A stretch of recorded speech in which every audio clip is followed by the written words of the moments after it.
Pleased to see you on that side now. Thank you, Advocate. Thank you, Your Worship. The date is the 2nd of February 2023. Case numbers Regional Court 446 of 2020. The parties are the same as yesterday. Advocate Caesar appearing on behalf of the state. Advocate Holders on behalf of accused number 1. Advocate Lawrence on behalf of the accused number 2. The proceedings are mechanically recorded in the Regional Court 1. All the parties are ready to proceed, Your Worship.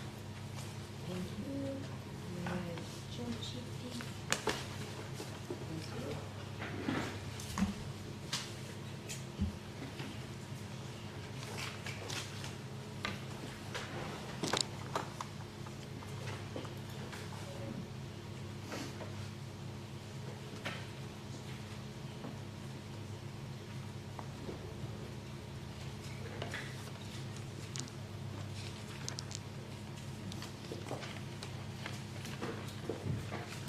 Advocate Holders, for the record, the defense ready to proceed with on behalf of the accused one.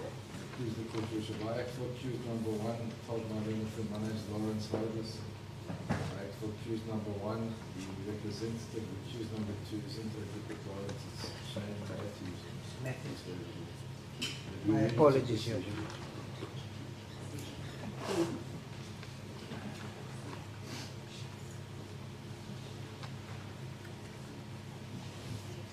Advocate Matthews. I'm ready to proceed.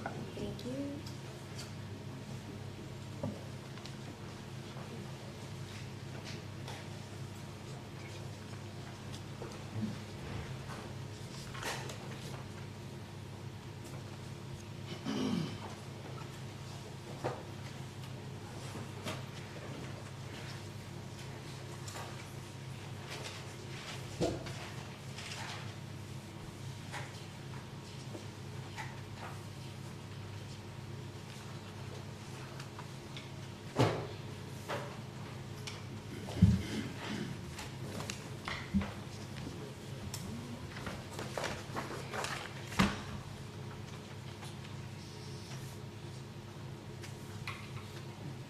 Thank you, Advocate Holders. You may proceed. Thank you, Your Worship. Your Worship, as previously alluded to, we have compiled an application on behalf of accused number 1. And we've referred in the application to as the first applicant. Your Worship, rather than duplicating matters, accused number 2 is referred to the application of the second applicant, and he has signed a confirmatory affidavit, so we don't repeat everything and have a duplication. Worship, in this regard, we have a written application that's been signed because to by the first applicant, the confirmatory has been signed and declared to by the second applicant and duly signed by a Commissioner of Oaths. I beg leave to hand a signed original to Your Worship and a signed original from our learned friend as well. It will be easier to follow. Your Worship, with Your Worship, we have intentionally to launch the application, go through the factual vermins from our side, thereafter by the second applicant, the state, and thereafter, once we've dealt with the factual vermins and the base of the application, address Your Worship on the law. So it's first the facts and then the law if we may, Your Worship. Thank you, Your Worship. It's headed in the Regional Division of the Eastern Cape, held at East London, case number 446/2020. In the matter between Julius Malema, first applicant, Ferraris Argument Snowman, second applicant, and Regional Magistrate Mrs. T. Ulifia, respondent. Notice of motion, take notice that application will be made on behalf of the above mentioned applicants. This Honourable Court on 2 February 2023 at 0900 hours. Also, soon thereafter, the matter may be heard for an order in the following terms. 1. Magistrate Mrs. T. Ulifia recused herself from presiding as the magistrate in this matter. 2. Proceedings must commence de novo before another magistrate. And 3. Further of alternative relief. And we then also allude to the fact that the affidavit of the first applicant, Mr. Malema, and the second applicant, Mr. Stamen, will be annexed in support of the application. It's duly signed by both firms of attorneys, Your Worship. The combined application on the 2nd of February 2023. The two attorneys being Ian Levitt's attorneys and Carlos Crockett and Associates Inc. for the second applicant. Bishop, I apologize, Your Worship, for the spelling mistake in the name of the first applicant. I accept responsibility. I'm not very good at typing, and we didn't have normal facilities available. It's then headed in the regional division of the Eastern Cape, held at East London, case number RC 446/2020, the same heading. And then we have the first applicant's founding affidavit, which reads as follows. I, the undersigned Julius Malema, do hereby make oath and state. The parties, 1. I am an adult male Commander-in-Chief of the Economic Freedom Fighters, the EFF. I am accused 1 in the criminal matter and the first applicant in this application. The facts contained herein are true and correct to the best of my knowledge and belief, and save where the context states the contrary, or within my personal knowledge. Where I make submissions on law, I do so in advice of my legal counsel. 2. The second applicant is Gerhardus Adrian Snyman, an adult male businessman who is my co-accused and accused 2 in the criminal matter, as well as the second applicant in this application. 3. The respondent is the regional magistrate, Mrs. T. Ulifio, who is currently the presiding officer in the criminal trial against the second applicant and me in the regional division of the Eastern Cape, held at East London. Background. 4. This application is premised upon the constitutionality recognized right to a fair trial as embodied in Section 34 and 35 of the Constitution of the Republic of South Africa, Act 108 of 1996, hereinafter referred to as the Constitution. In particular, the second applicant and I specifically rely upon our right to justice and access to court as envisaged in Section 34 of the Constitution, which provides as follows.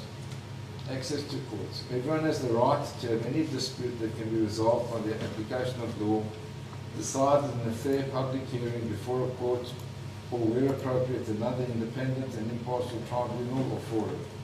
5.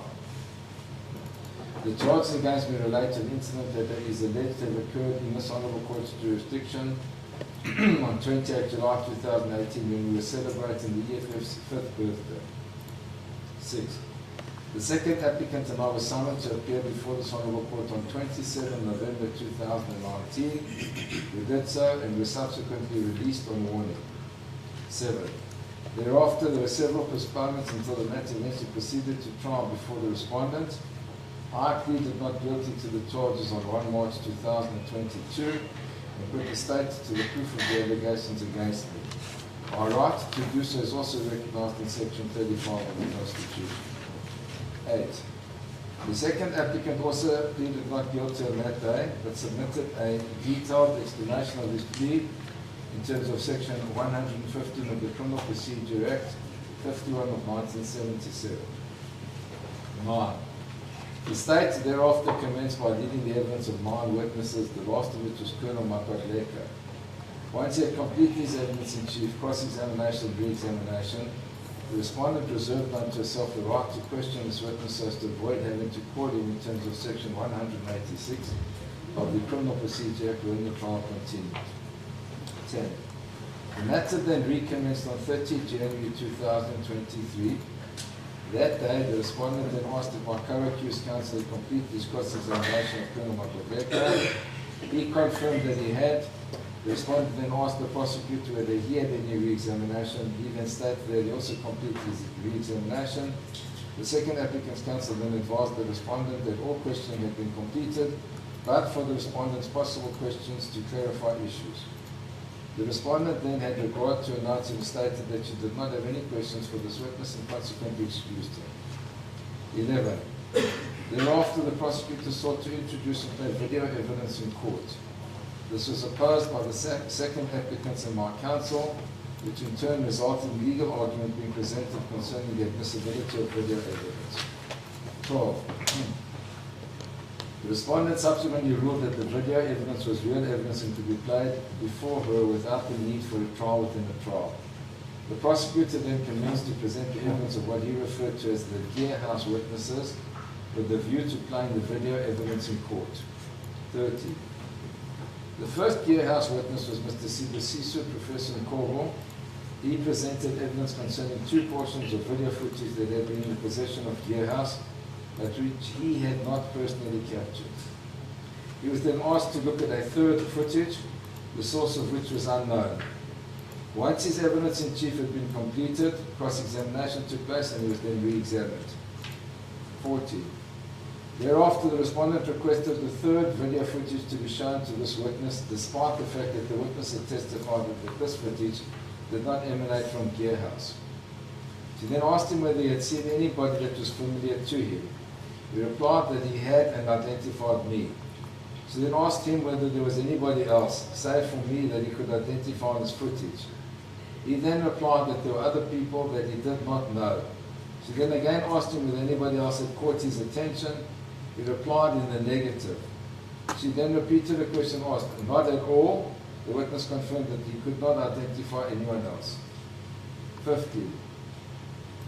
Thereafter, the respondent asked all of the legal representatives whether they had any further questions.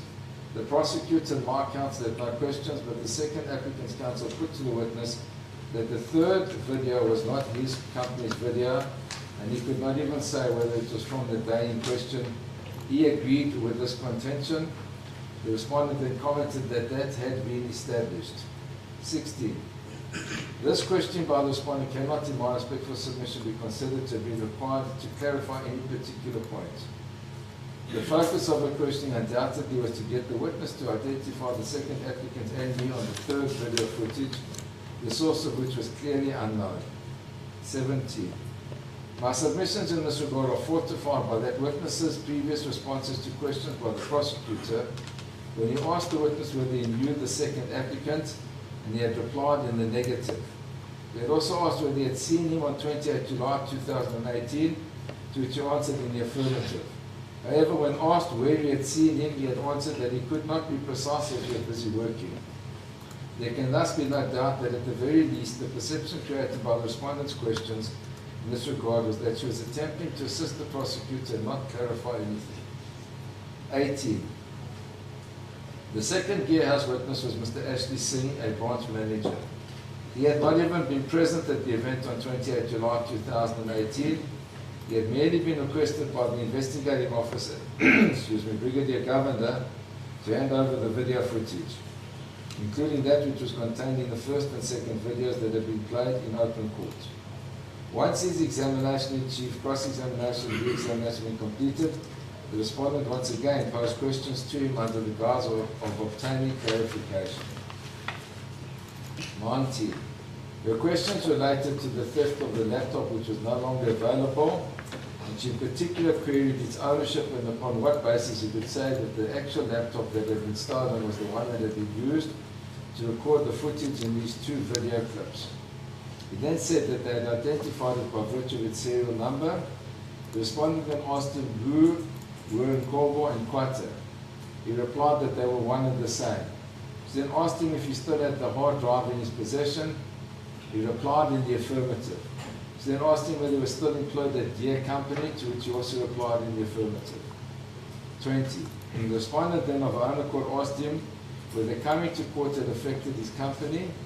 He answered that there were no tangible repercussions, but that he would rather not be here at court. He went on to say that the defendants were good clients, so it was awkward. The respondent then asked him, are they still clients, to which he responded in the affirmative. She then asked him whether he had a good relationship with me. He then confirmed that he did. 21. The respondent then asked him how it was possible that he could not identify the people in the video footage. He responded that there was no clear picture due to the fact that the angles of the footage did not show direct facial images. The respondent then remarked that he seemed uncomfortable and explained that he was. The respondent then asked him if it was the first time that he'd been asked for the footage. He confirmed that it was. She then confirmed that he was visibly uncomfortable, and he agreed that he was. 22.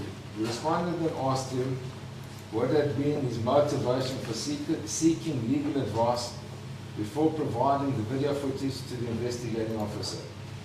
He explained that he had been caught out of the blue, and the footage actually belonged to the client. so he had thus been obliged to ensure that he was acting correctly when he provided it. He explained that he had limited authority due to the nature of his position. 23. This line of questioning further caused the second applicant to need to apprehend that the respondent was biased in attempting to assist the state by eliciting evidence to the effect that the witness was trying to assist the second applicant and me rather than the state. 24. On 1 February 2023, the second applicant and I had the clearest indication of bias on the part of the respondent when the testimony of Mr. Samuel Mtandazo Kwate had completed. During his evidence in chief, he had expressly stated that he had not seen who was shooting and that he had merely heard the gunshots when watching a video on his phone after the event. During his testimony, he clarified that the video that he had seen did not show who was shooting, that he had not heard any gunshots at the stadium at the time. 25. Once he had completed his evidence in chief, cross-examination and re-examination, he was questioned by the respondent once again under the guise of seeking clarification. 26. I pause to record here that the second applicant's counsel had not seen it necessary to cross-examine this witness. 27. In the questions relating to clarification, the respondent confirmed that he had been responsible for the graphic display but had not watched the event. She then put to him that she presumed that he knew who was present on the stage at all times. He replied that he did not know who had been on the stage at all times. She then asked him whether the people changed. He replied that they did. There were a lot of activities, so people came in and went out. 28. The respondent then requested that the first and second videos be played for the witness without sound and that the operator must pause the video when she told her to do so. The first video was played, and after having the video paused and having the witness state out loud that each person was wearing at least one clothing item, she told the witness to look at the far left corner and see what the person was wearing. The witness said that that person was dressed in red. She then told the witness that that person was also wearing jeans. He agreed. She then told him to look carefully and see that the person had a red, long-sleeved, buttoned shirt with a collar. The respondent then pointed out that the other people on stage were wearing red jackets and tops, but not red, long-sleeved, buttoned collar shirts. 29. The respondent then asked him whether that person had anything in his hand. The witness moved closer to the screen and the operator utilized the cursor to point to that person's hand, which elicited a response from the witness that he could see something. The respondent then asked the witness whether he could describe what was in the person's hand. He responded in the negative. 30. This questioning resulted in the second applicant's counsel objecting to this line of questioning. My counsel also objected and placed on record on my instructions the various incidents which had occurred, and that I may apply for the refusal of the respondent. Reasonable apprehension of bias. 31. I became upset and stated that the respondent was prosecuting and not doing a job as a magistrate to clarify issues. There is no doubt in my mind that this line of question was intended to assist the prosecution in proving the allegations against the second applicant and me. I thus have a reasonable foundation for my apprehension of bias on the part of the respondent. 32.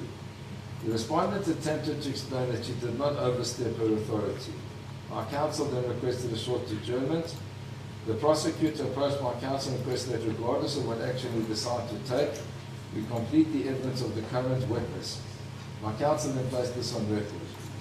33. The respondent who at that stage reported that she had already completed her questions and asked further questions of the witness relating to the previous witness, Sibusiso, and what his position at Gear House was.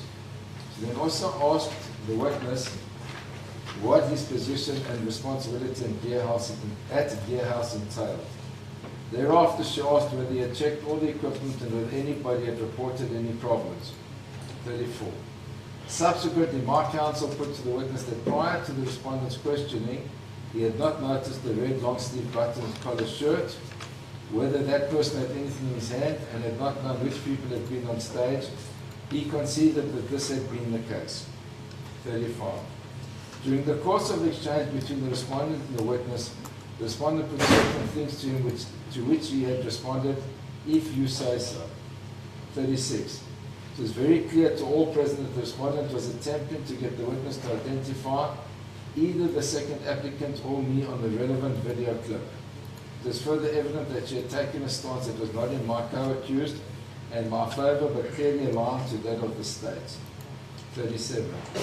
After a few further questions by the respondent to the witness regarding the witness Mkobo and the role of a senior audio-visual technician and whether any problems had been reported to this witness on the day in question, the matter was adjourned for the argument of this application for the respondent's recusal.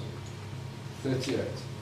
The cumulative effect of the respondent's questioning of the last three witnesses under the pretext of seeking clarity is that these questions clearly favoured the state and prejudiced the second applicant and me.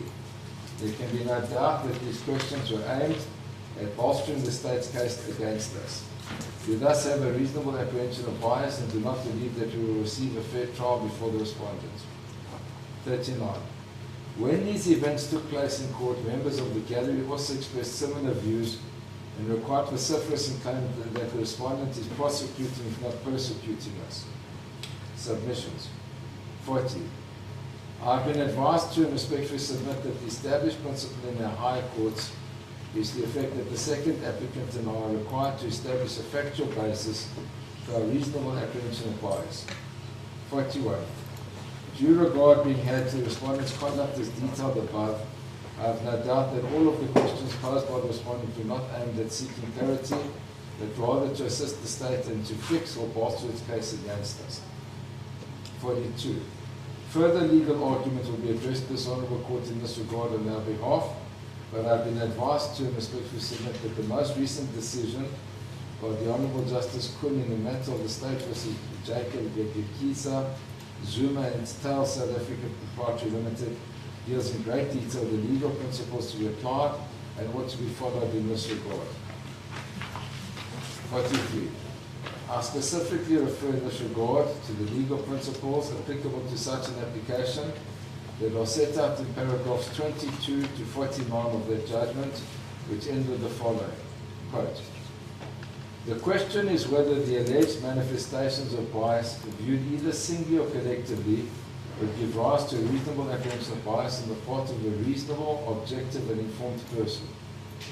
Factors raised, if considered individually, might not in and of themselves be a sufficient indication that a litigant would not be perceived to have a fair hearing.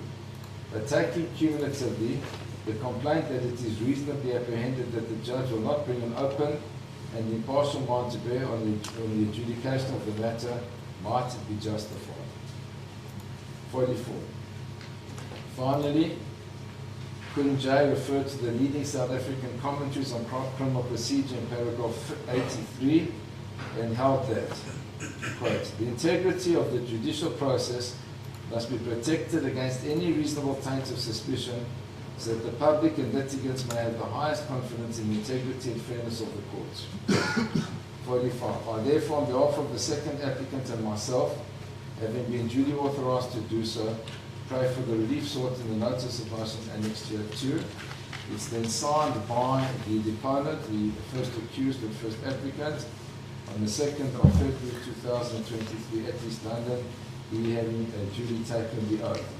There's also, as I alluded to earlier, Your Worship, a confirmatory affidavit by accused number 2. I beg you to read that onto record.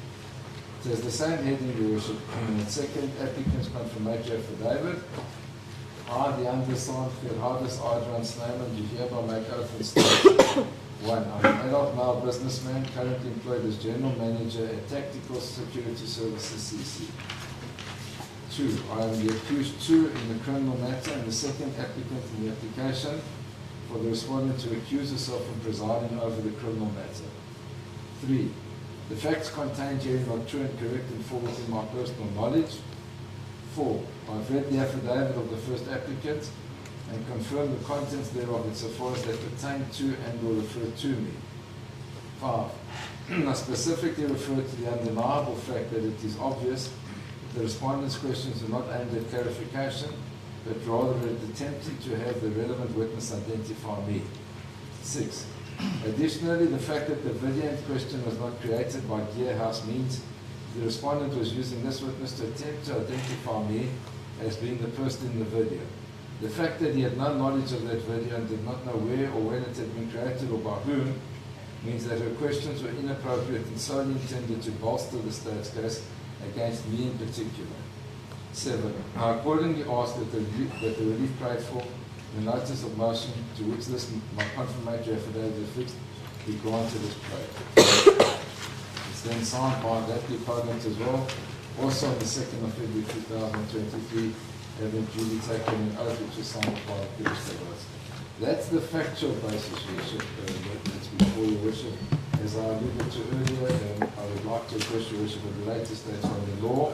We also, your Worship, have a copy of that judgment by the Honourable Mr. Justice Quinn and a few other articles and judgments that we beg to leave, which we beg leave to end up in due course, Your Worship. Thank you, Worship. Thank you. Thank you, English. I confirm that the affidavit of the second applicant has been read into the record by my learned colleague. And I refer specifically to paragraph 14 of the first applicant's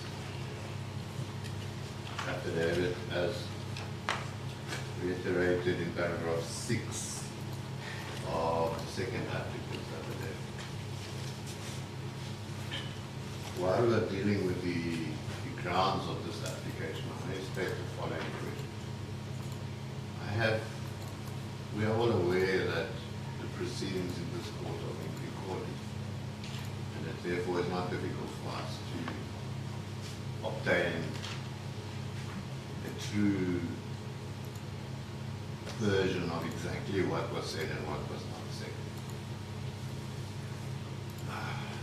I have thought carefully about this and have tried to find any conceivable reason why your worship would refer Mr. Ngabo to the third video and ask him the questions which have been set out in paragraph 14. Try to keep an open mind to establish as to whether this might be some or other clarification of the issue. We should not lose the fact that in his evidence in chief, Ngabo distanced himself from that video, clearly stating it was not a clear video, that they did not have cameras on the back of the stage, and that he himself could not even identify where or when this video was taken. It is obvious to me and my client, Your Worship, that the sole purpose of your questioning of that particular witness under the circumstances that it took place was nothing other than an attempt by you to get Mr. Ngabo to not only identify Mr. Malema on the video, but also to identify the second applicant, Mr. Snyder. The reason I'm saying this is because we may as well have asked somebody from the street to come inside, look at the video and say, now, can you identify anybody on this video? And when we look at the precise words that you used, is there anybody in this video that stands out for you? No. I'm looking at this and I'm wondering now, why are you asking that? What conceivable reason could the court want to ask that type of question of this particular witness? In the light of the fact of his previous evidence, he knows nothing about this video. And the only conclusion I can come to is that you wanted Mr. Ngabo to identify the accused, number 2, as being part of that video. Now, that's not clarification, because you're not clarifying something Mr. Ngabo said. That is a direct attempt to assist the state. in its proof of the case against the accused, number 1 and 2, and the first and second applicants in this matter. We have looked at this over and over and over to ensure that as an officer of the court, I should not stand in this court and accuse you of doing that. However, I can only, with respect between my client and myself and anybody else, attorneys that have watched that particular clip, the only conclusion we can recall is that you entered into the arena, you should not have done so, that whether your purpose is bona fide or not, and as we will see in the legal argument to follow, actual prejudice is not necessary in a recusal application. Where there's a reasonable perception of bias from the accused, then the presiding magistrate must recuse herself. It doesn't have to be actual bias. It doesn't have to be, Your Worship, I don't have to stand here and say you are actually biased. What I'm saying to you with respect is that because you did that, it has created the impression with the reasonable accused that I'm not going to receive a fair trial. You could see by the reaction of accused number 1 that he immediately thought that that was so. What happened after Mr. Nova's evidence, because it was at the end of the day and we adjourned from the next day, is not something that Your Worship would even be aware of. But immediately there was a problem. I was accused that I was not looking after the interests of my client because I should have objected to the kind of questioning there. I left it though because I thought there might be some other reason that would follow why you had asked those questions.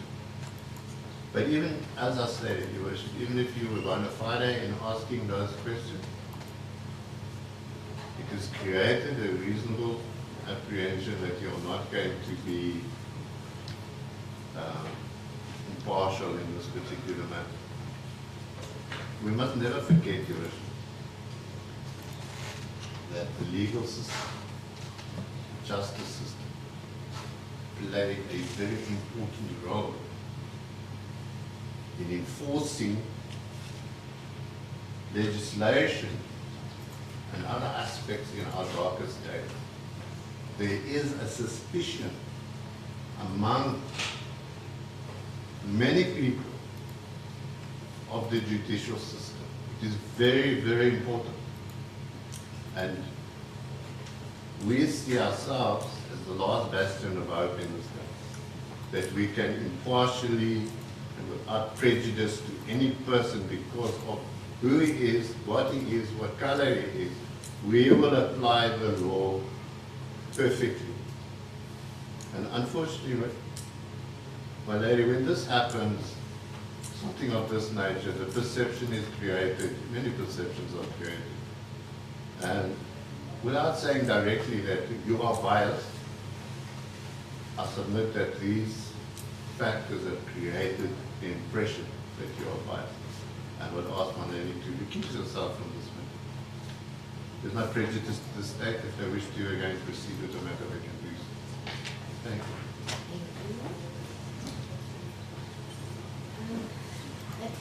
Do you want to address on the factual issues raised now, or once the legal arguments are taking place by Fukudalis and Magistrates?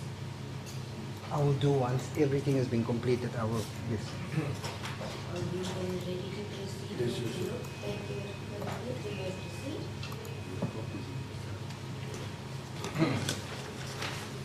Yes, sir. I want to make it very clear that this isn't an attack on your worship, the person, or the integrity of your worship.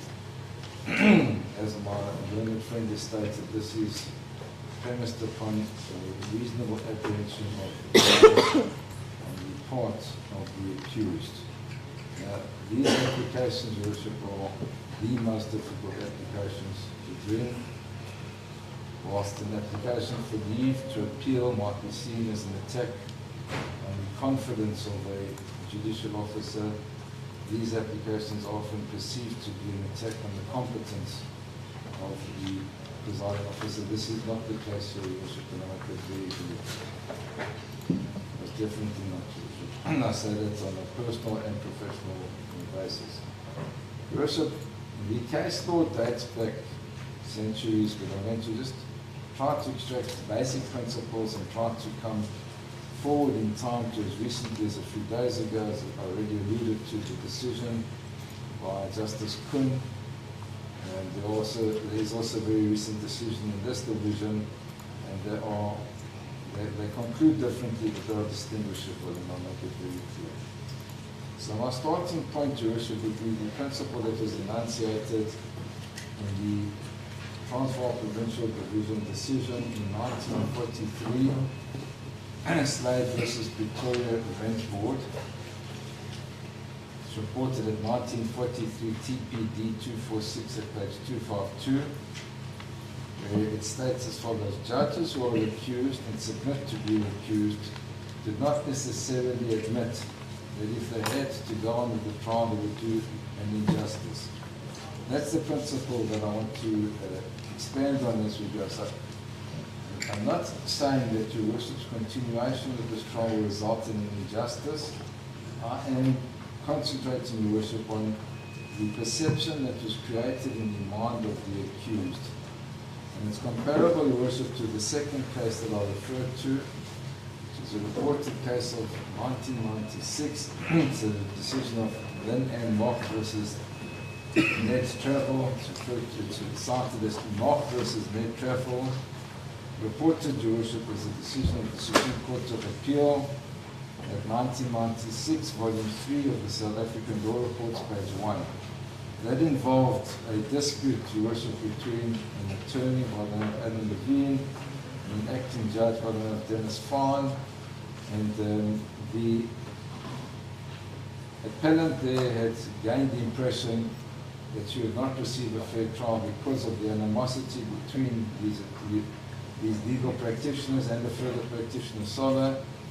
And the acting judge Fahn had disbelieved her, and she said that was on account of the fact that there was this animosity. There was no outward manifestation of it. There was a full bench decision given by the Honourable Justice Hefer in the Supreme Court of Appeal. He alluded to what is now referred to as the reasonable apprehension of bias on the part of a presiding officer. So, whereas the application had been dismissed by the first judge as being frivolous and being disbelieved and possibly scandalous and mala fide, the Supreme Court of Appeal eventually found that the reasonable apprehension of bias was sufficient to justify a recusal. There are numerous cases that then follow along that line. There's a case of President of the Republic of South Africa versus Safi, which is the leading authority. That in turn is the decision of the Constitutional Court, which is referred to in all of the leading authorities on this point, and they make it very, very clear, as my learned colleague had alluded to, that there's no need to actually prove perceived or to prove actual bias. It is the mere reasonable apprehension of bias that suffices in the circumstances. And these decisions have been followed, Your Worship, in more recent decisions, and it's important. It would take all day to go through all of them, but I'm only going to highlight a few. For the principle, there's the case, Your Worship, of Silwana and another versus Magistrates for District of Picketsburg and another, 2003, 3 All South African Law Reports, page 350, a decision of the Cape Provincial Division there. What had happened was it was established that the magistrate had signed search warrants pertaining to a matter. The relevant parts relating to the accused had been deleted from the affidavits that were placed before the magistrate, so the magistrate felt entitled to proceed with the trial against the accused, and on appeal, in the Cape Provincial Division, to set aside because of the need to ensure that there was no perception of bias on the part of the magistrate. The next case, Your Worship, is one of Matopo and others versus Magistrate Bila, spelled B-H-I-L-A and another. It's a Zimbabwean decision, Your Worship, 2010, JOL 26251ZH in Harare, Your Worship, where it was a decision of the Honourable Justice Ukera, spelled U-C-H-E-R-A. What had happened there, Your Worship, is the counsel were missing from court the passages. The presiding magistrate walked into court and asked the accused what was the basis of their defense. The accused then explained the basis of their defense, and that was then found to have been an improper questioning, and it was held that the presiding magistrate ought to have recused himself, obviously didn't, which resulted in the appeal. The last factual case before I go to the more recent cases in the article, Your Worship, is MM versus Magistrate Fatima Khan and others, a decision by the Honourable Mr. Justice Hendricks as the DJP in Nahikin High Court on the 3rd of December 2021, which involved a family law matter where the one party had come before the magistrate and she suggested that the person utilised a particular attorney, and she then did so. The matter then proceeded. This was brought to the attention once again as a refusal to recuse, which resulted in an appeal that succeeded. But Your Worship, that's all illustrative of the principles, and I'd like to hone in, Your Worship, on more recent authority. Firstly, Your Worship, there is a very, very informative paper by Justices Cato Regan and Edwin Cameron, former justices of the Constitutional Court. I have a copy for my learned friend and for Your Worship, which I believe to hand up. And Your Worship, I'm not going to read the whole article out to you, so I'm just going to highlight basic principles, but they deal with the principles that we refer to. So in the introduction, Your Worship, the learned justices write as follows. The South African Constitution confers extensive powers on the South African judiciary to uphold the rule of law. In so doing, it stipulates that courts must be independent and subject only to the Constitution and to the law, which judges must apply impartially and without fear, favour or prejudice. That's section 165 sub 2 of the Constitution, Your Worship. Judicial impartiality is thus a principle at the forefront of the Constitution, but it was also deeply embedded in South African common law. So it's not something new that arose on account of the Constitution. The Constitution is merely a recognition of the common law in this regard. At page 2, under the heading General Approach to Recusal, the judges state as follows. As in many Commonwealth countries, it is generally accepted that there are two circumstances in which a judge must recuse himself or herself. The first is where the judge is actually biased or has a clear conflict of interest, and the second is where a reasonable person in possession of the facts would harbour a reasonable apprehension that the judge is biased. So one is an overt attack, the other one an overt act, the other is not. And we're dealing here with the perception created in the mind of the accused. And these accused. And as I alluded to earlier, Your Worship, they referred to their decision at page 5 in President of the Republic of South Africa versus South African Rugby Football Union, and quotes as follows. Whether a reasonable, objective and informed person would, on the correct facts, apprehend that the judge has not and will not bring an impartial mind to bear on the adjudication of the case, that is a mind open to persuasion by the evidence, the submission of counsel. The reasonableness of the apprehension must be assessed in the light of the oath of office taken by the judges to administer justice without fear or favour, and their ability to carry out that oath by reason of their training and experience. It must be assumed that they can disabuse their minds of any irrelevant personal beliefs or predispositions. They must take into account the fact that they have a duty to sit in any case in which they are not obliged to recuse themselves. At the same time, it must never be forgotten that an impartial judge is a fundamental prerequisite to a fair trial, and the judicial officer should not hesitate to recuse herself or himself if there are reasonable grounds on the part of the litigant for apprehending that the judicial officer, for whatever reasons, was not or will not be impartial. You also at page 7, under the heading the chimera of absolute neutrality, they acknowledge, Your Worship, that it has long been recognized that no judge can be absolutely neutral. Judges are unavoidably influenced by the society in which they live, and they refer to experiences in that regard. At page 9, at the foot, there's a heading, Your Worship, determination of reasonable apprehension of bias on facts. And then there's a quote at the top, or well, I quote, I beg your pardon, from the top of page 10 as follows. The question whether there is a reasonable apprehension of bias must be determined on the facts before the court. So in considering an application for recusal, a court should ignore incorrect assertions. A challenge based on inaccurate information can therefore not succeed. And I will show you also that's one of the distinguishing features between the two recent cases that I will allude to in due course. Worship, at paragraph, at page 12, under the heading Conduct of Proceedings, the learned justices state as follows. As in most Commonwealth jurisdictions, the judicial officer's conduct during the proceedings may found, review, or appeal proceedings afterwards.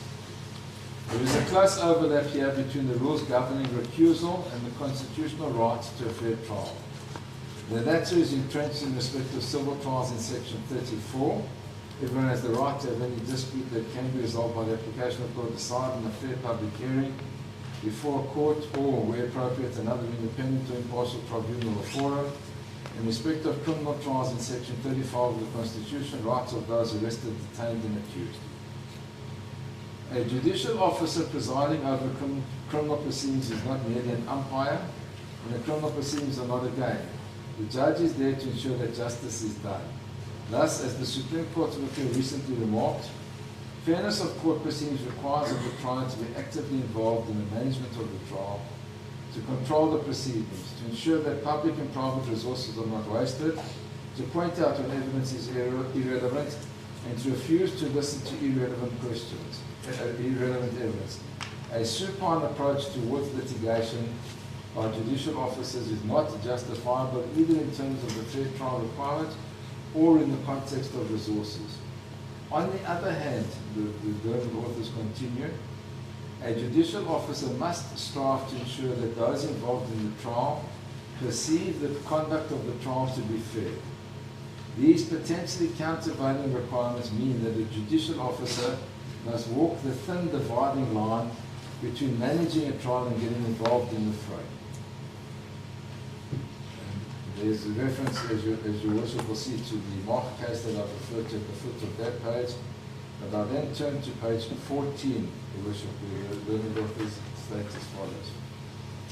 Where, it's in the second paragraph, Your Worship, where the judicial officer gets so involved in the fray that it results in a reasonable apprehension of bias, the ordinary but not inflexible procedure is for a dissatisfied litigant to pursue the complaint by way of appeal or review once the proceedings are complete. As Shriner J.A. observed in R v. Silva, the grounds related purely to what had happened in the course of the trial.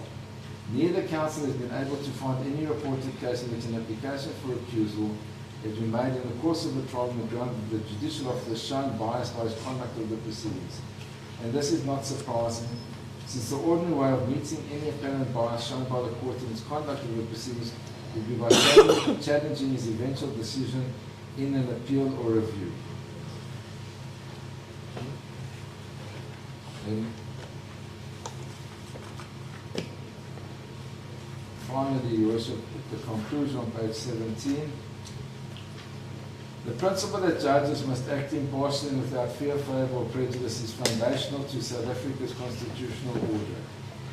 In developing a jurisprudence based on this constitutional principle, South African courts are fortunate to have both South African common law jurisprudence upon which to build, as well as the jurisprudence of many other jurisdictions, particularly in the common law, as this chapter is illustrated. Cultivating a habit of impartiality and open-mindedness is a continuing task for judicial officers in every democratic state. Nowhere is that task more important or difficult than in recusal applications. It will indubitably be made easier by studying how judicial colleagues in other jurisdictions address the questions they raise.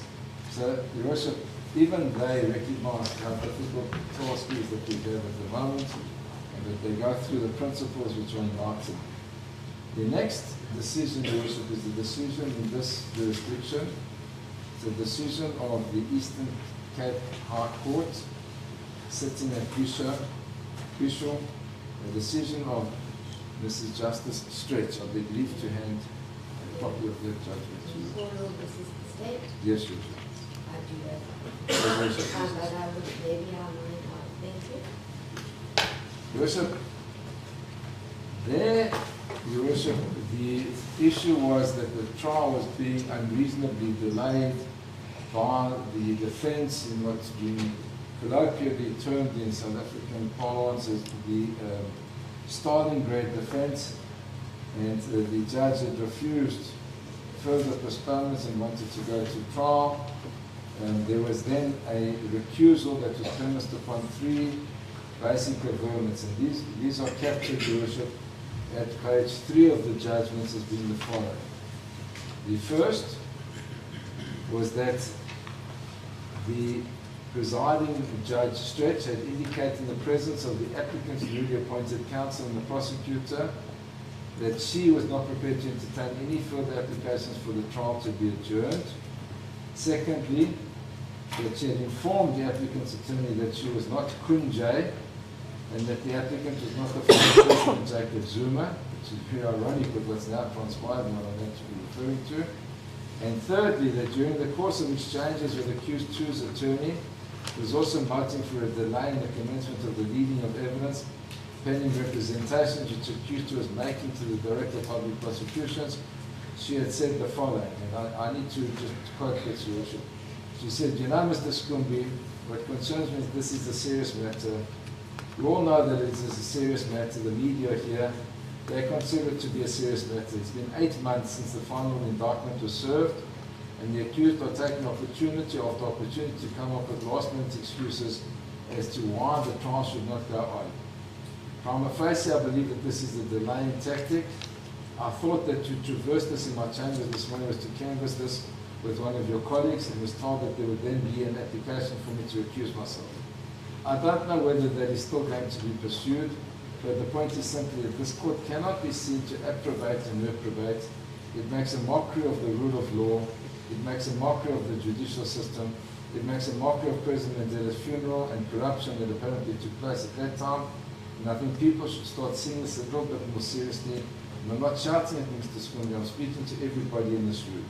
So it was clear what was being dealt with in that instance, and it was endless, limitless endeavors to postpone the trial, and the determination of the presiding judge to proceed with the trial.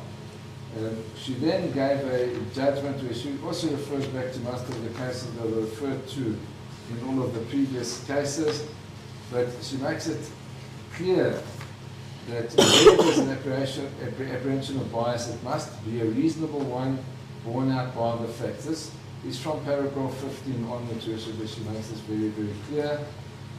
At paragraph 18, she then explains the facts of that matter, and she goes further to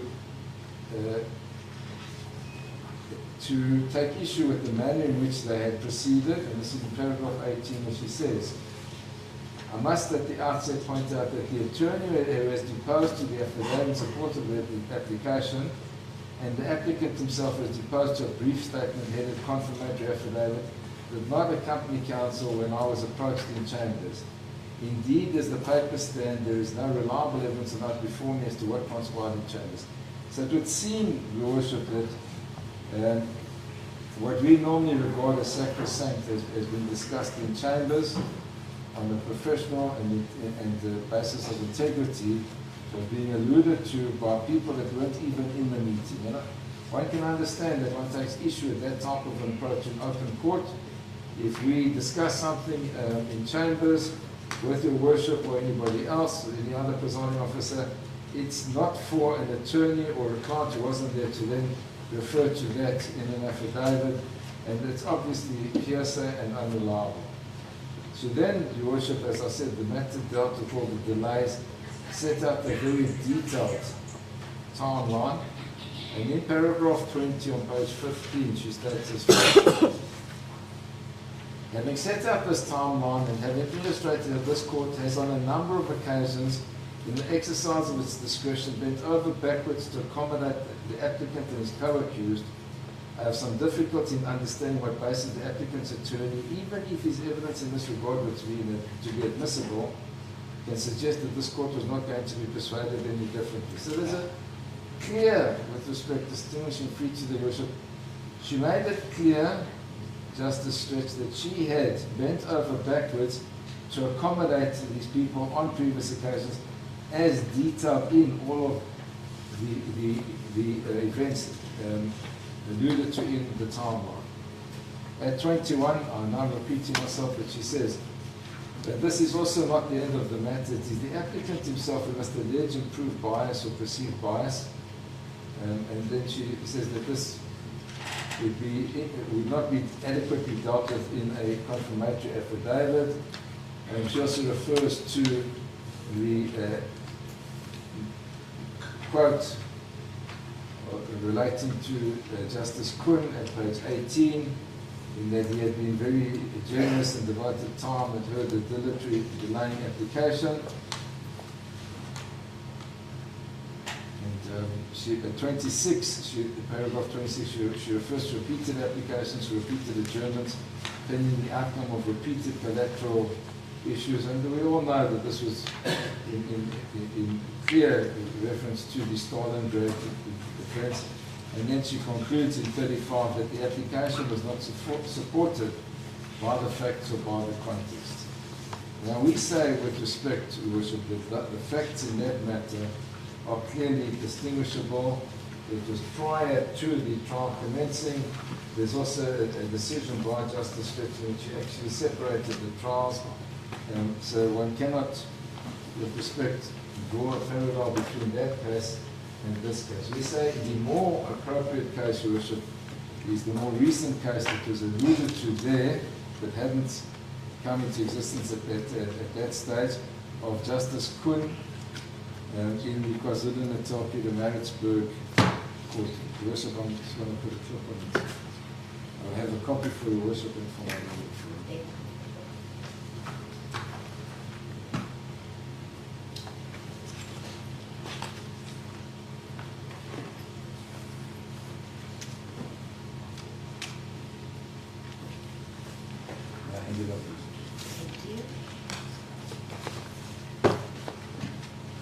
Now, we say that this is the most recent decision and the most appropriate decision that ought to guide this on the court in this regard.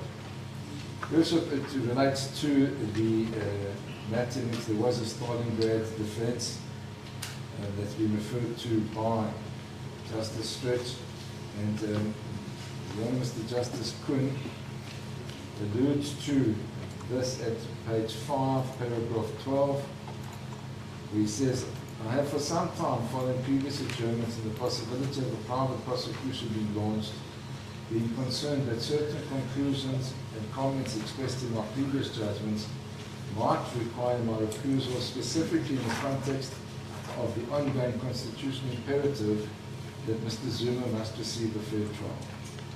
So he's saying there are things that I may have said in previous judgments, be they interlocutory or final judgments on other issues, that in the context it might result in the accused there not being given a fair trial, or the perception been created in his mind that he would not receive a fair trial.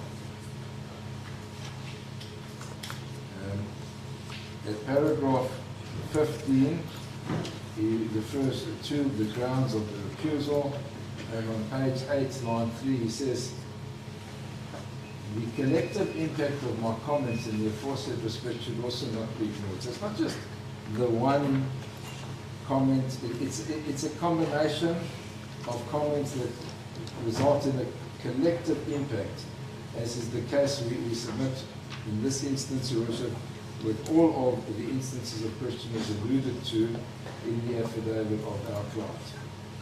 Your Worship, at page 10, above paragraph 22, as detailed in the affidavit, the learned Justice Kuhn deals with the legal principles. And at 22 he says, I'm enjoined by my oath of office to ensure that inter alia, that Mr. Zuma receives a constitutionally fair trial, to regulate the management of the trial, to preserve the integrity of the trial, and to ensure the proper administration of justice. The issue whether any accused receives a constitutionally fair trial as guaranteed in terms of the Constitution is an inquiry that is paramount and something that should be ever present to a judge's mind during a trial. The integrity of any trial must be beyond any criticism or reproach. It is my task to ensure that the current trial also meets that expectation. A reasonable perception of fairness is all pervasive.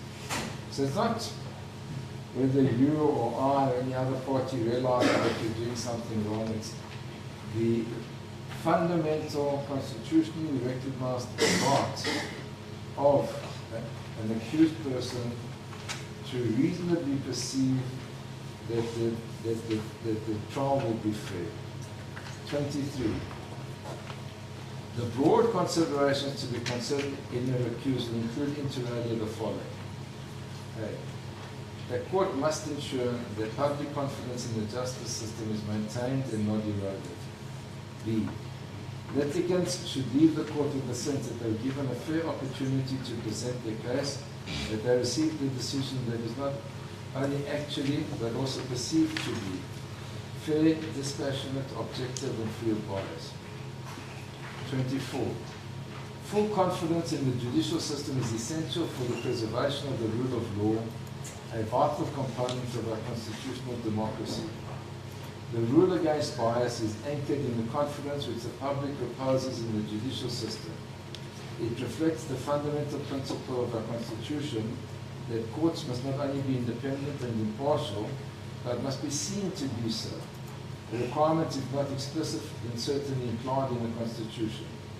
In Basson versus Hijo, it was remarked that the rule against bias is foundational to the fundamental principle of the Constitution that courts as well as tribunals and forums must not only be independent and impartial, but must be seen to be so.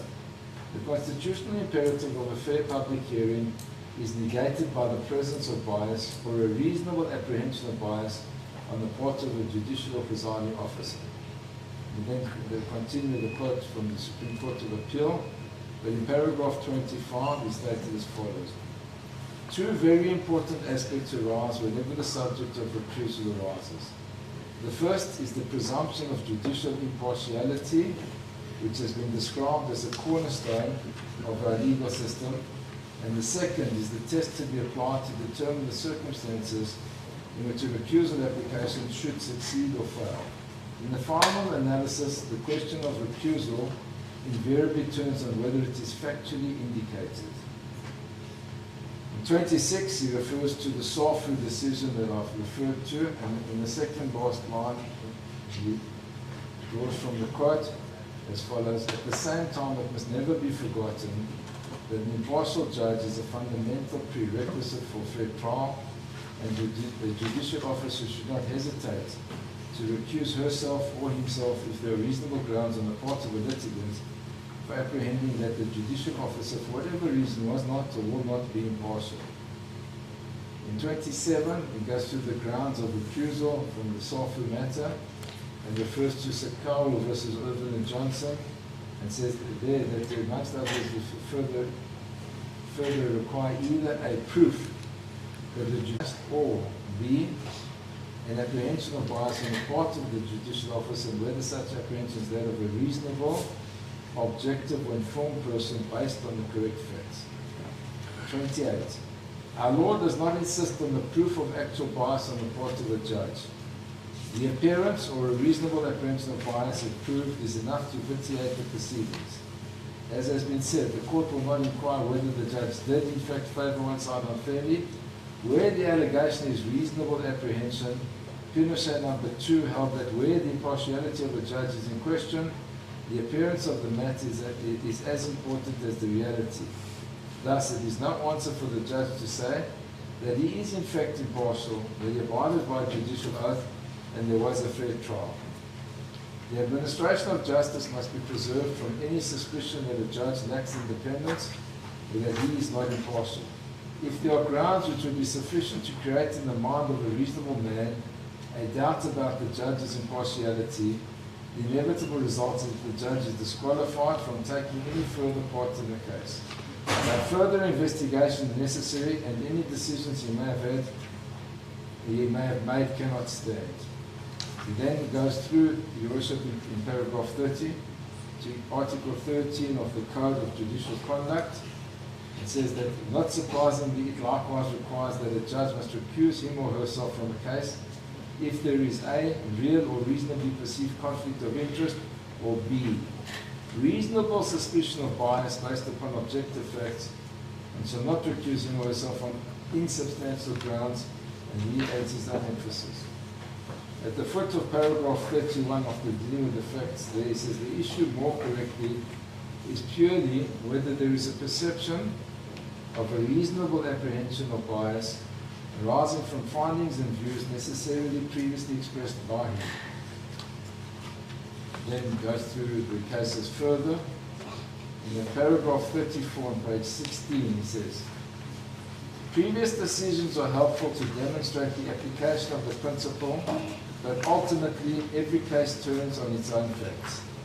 The test and characteristics of the reasonable observer have to be applied to the specific factual situations in each case. At 36, the perception, appearance, or apprehension of bias is as important as actual bias. And he explains why it's so important.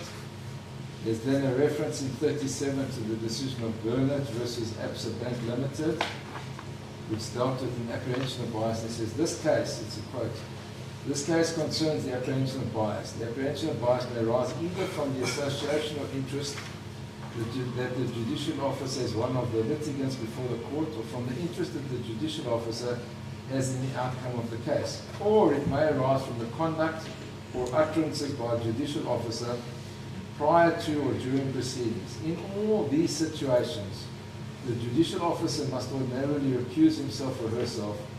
The apprehension of bias principle reflects the fundamental principle of our Constitution, that courts must be independent and impartial, and fundamental to our judicial system is that courts must not only be independent and impartial, but they must be seen to be independent and impartial.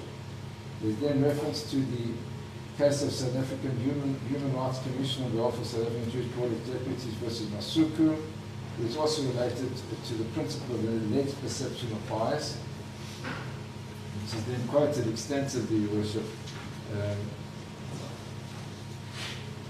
If I can just quote two instances there. At the top of page 20, in dealing with paragraph 28, it says, and importantly, the decision to recuse oneself mero motu must not only be viewed from the subjective position of the judicial officer concerned, there is an important objective assessment that must be carried out, and the test in this regard appears to some extent to be a tapestry of both objective and subjective elements. Then at the foot of that page, Your Worship, within paragraph 8, there's a quote from the Safu decision, paragraph 29.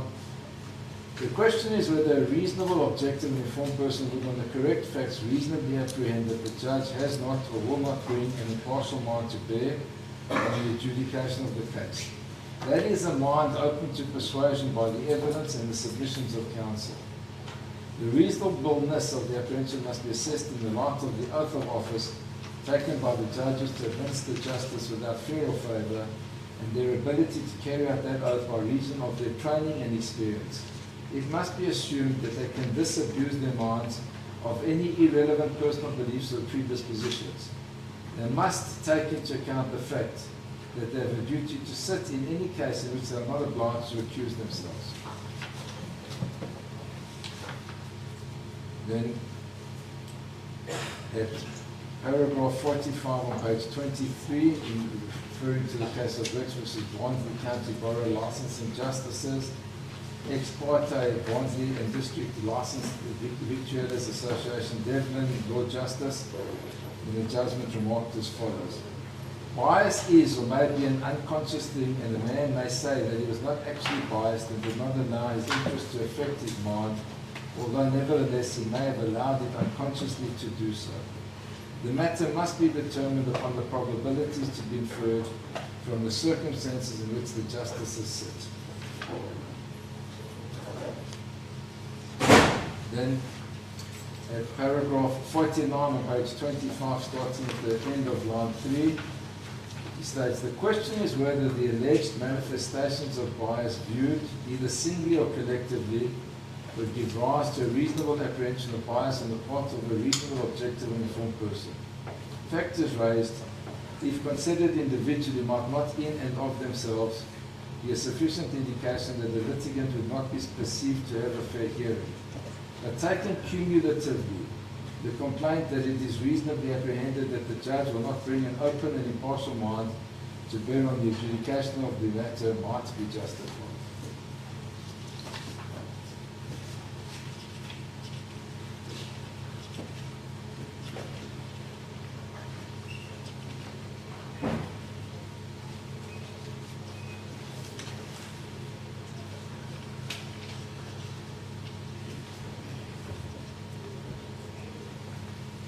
Then, having had regard to all of those cases and the facts of the matter, on page 42 at the foot of paragraph 76, the learned justice starts to conclude as follows.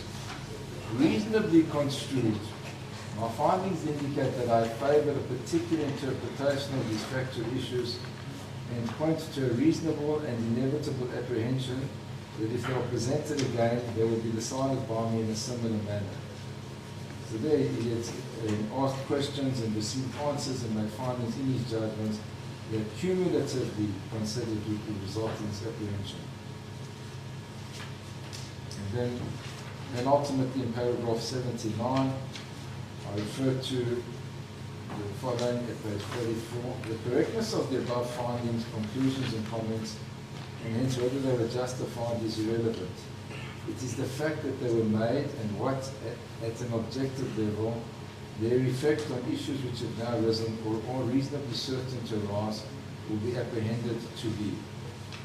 And then finally, Your Worship, I'm sure you're pleased to hear this at paragraph 83, above conclusion, His Lordship states as follows. The aforesaid conclusions require that I recuse myself from the trial, which is what the sound administration of justice, the requirements of the Constitution, and my conscience dictate. No reasonable negative inferences as to whether the trial is constitutionally fair should be allowed to arise. Mr. Zuma argued that it's not enough for a judge to be just in his judgment. He should strive to make the parties in the community feel that he is just. He owes this to himself, to the law, and to the position he holds. That submission is correct. The integrity of the judicial process must be protected against any reasonable taint of suspicion, so that the public and litigants may have the highest confidence in the integrity and fairness of the courts. So now, applying these principles, Your Worship, to the facts as alluded to, and I believe even undisputed in the affidavit of the applicant, one must not only have regard to the fact that you don't have to actually show bias, it's a reasonable apprehension of bias, and it's not that it's borne out by one simple comment or one simple gesture, but it's the cumulative effect of the instances that are highlighted there and detailed there of the questioning by your worship of the state witnesses and what's perceived by the accused on oath to have been the case. Both of these accused state unequivocally, worship, that they have a reasonable apprehension of bias on account of the cumulative effect of the questions asked by your worship. Now, I don't attribute any direct bias to worship, and it's not a personal attack, and I need that to be understood. I would be phoning in my observation of integrity and to myself if I made such a comment, but if one has regard to the conduct to worship, and the worship said to the last witness, look at the screen. Do you see what this person is wearing? And I'm paraphrasing worship, but it was in the light of the phone. It was red and jeans. Do you see that he's wearing a button shirt with a collar? Yes. Do you see that nobody else is wearing a button shirt with a collar? Yes. Now have a look and see what's in his hand. That you worship with respect, even if it was never intended. And I'm not going to say that the intention is that in itself, your worship, would be the basis for a reasonable apprehension of bias in the mind of any accused person of respect. It was, I know your worship is entitled to inquire, ask questions. I know your worship isn't meant to sit there supine and not become involved. But it's the line of questioning which is best characterized with respect, and there's no sanction against it, as cross-examination, but to lead a person to draw inferences on a video that he was not responsible for in circumstances where the authenticity and veracity of the videos is an issue, in circumstances further, your worship, where there's no cameraman that's come before your worship and said, I formed that video. In circumstances where your worship has ruled that there's no need to have a trial within a trial, this is real evidence, and we will now examine the relevance of it and then come to a decision at the end of the case. Bearing all of those factors in account, and your worship, I need to add with respect that on top of the two videos that came from Gear House, we have this third footage that's been played before the court that nobody claims ownership of, that remains totally unknown, and it's common cause. Your worship has even recorded that cognizance has been taken of that, but it's been played in court. Your worship, it could have been something from a fiction movie, it could have been anything that was played there, because it has no basis to be played in the court. But in the light of all of those cumulative facts, the one added on to the other, added on to the other, leading to those questions that resulted in this application for recusal, be it that your worship was bona fide, be it that your worship never intended to do so, one must compile a tapestry that's both objective and subjective, and attempt, as difficult as it is to get into the head of the accused, or the mind of the accused persons, and say, is this absolute nonsense, and is there no basis for this application? Is it factually flawed?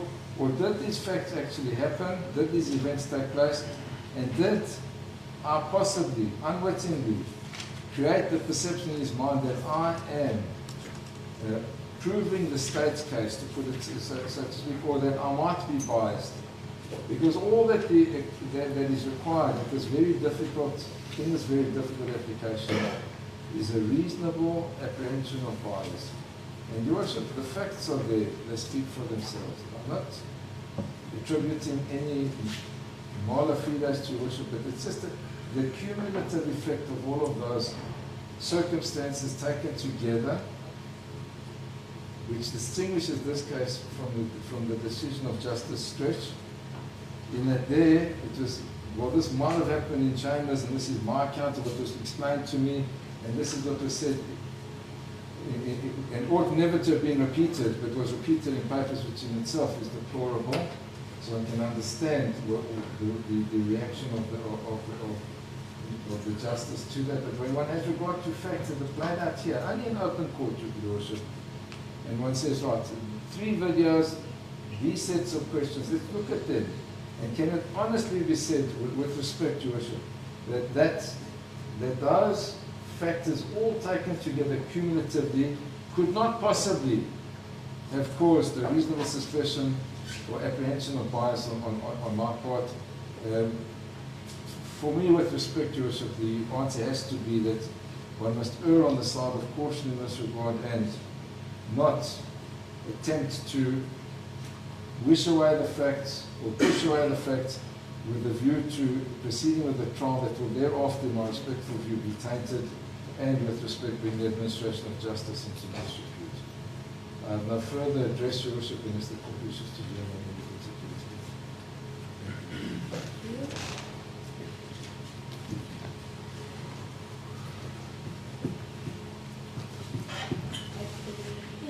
Thank you, Your Worship. I'm going to ride on the coattails of my learned colleague, who has comprehensively placed before the court what is the legal position pertaining to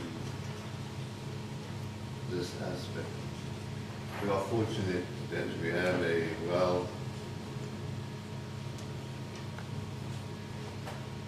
reversed judgment by His Lordship, Mr. Justice Kuhn, in the matter of President Zuma. Now, he has set out in this judgment all factors which are applicable to this court. I want to highlight only one factor, and that is in paragraph 44 of this judgment, where he refers to the decision of State versus David, 1991, Volume 1, South African Criminal Law Report, at page 375, in fact, an Namibian decision. And he quotes, he says, "It is no answer for the judge to say he is in fact impartial, that he abided by his judicial oath and there was a fair trial. The administration of justice must be preserved from any suspicion that a judge lacks independence or that he is impartial. If there are grounds sufficient to create in the mind of the reasonable man a doubt about the judge's impartiality, the inevitable result is that the judge is disqualified in taking any further part in the case. No further investigation is necessary, and any decision he may have made cannot stand." Brings us to the issue as to whether in this particular case, are there sufficient grounds to create in the mind of the reasonable man a doubt about your impartiality in this particular matter.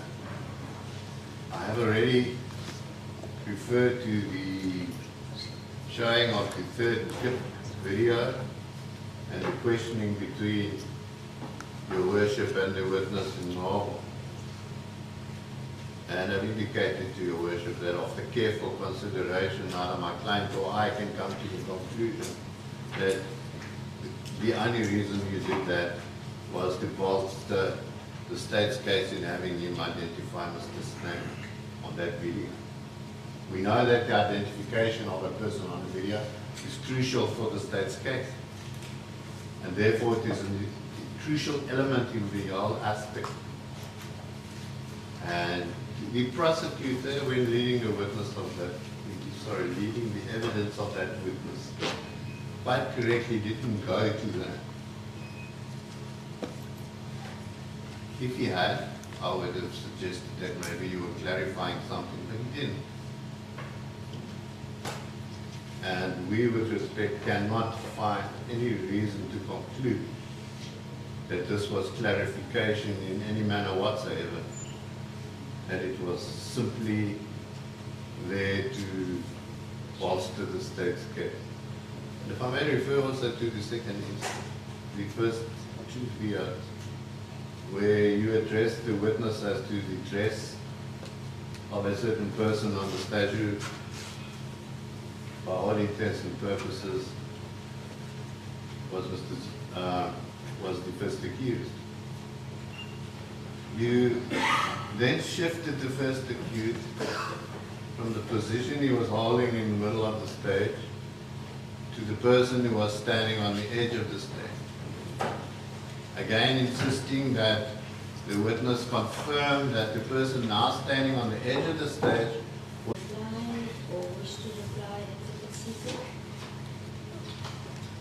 Worship, I'm ready. I'll try to be brave. I'll try to be brief and brave.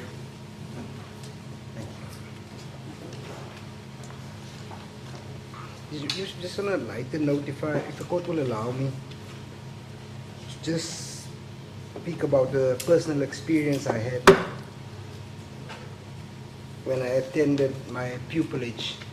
I drafted a very fancy document where we were supposed to go to Stellenbosch to attend our practical training for pupillage.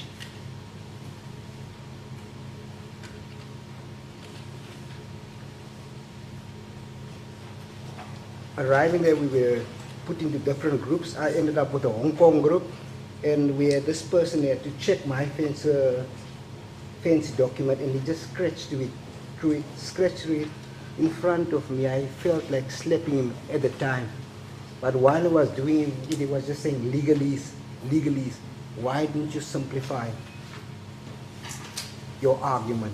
That's exactly what I'm going to try and do in this particular matter. Yusuf, firstly, I'm opposing the application for yourself to recuse.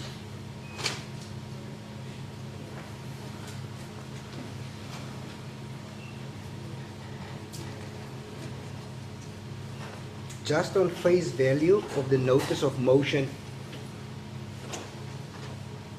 in terms of Rule 55, it's my submission that it does not comply because I don't even know whether I've got locus standi to address your worship in this application because I was not cited as a party, and the NPA should have been cited.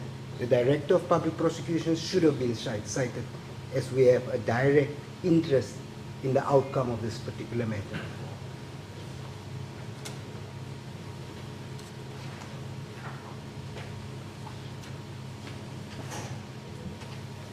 To add further, Your Worship, I only was provided with this particular application this morning at 2:10.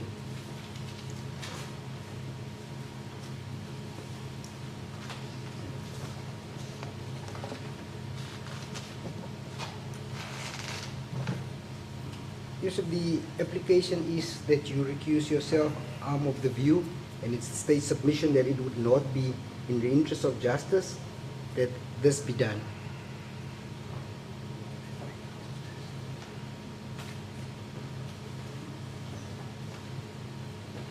I wonder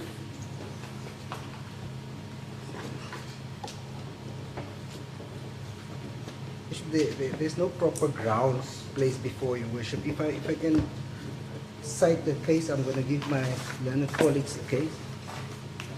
It's a matter of the state versus Dalindyebo, that's the king. It's a Supreme Court of Appeal decision. I also wish to hand in a copy to the court.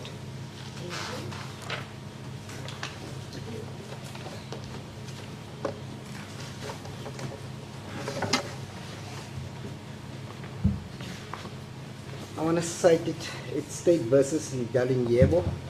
It's a 2016 in brackets 1 SACR 329. It's a decision by the Supreme Court of Appeal.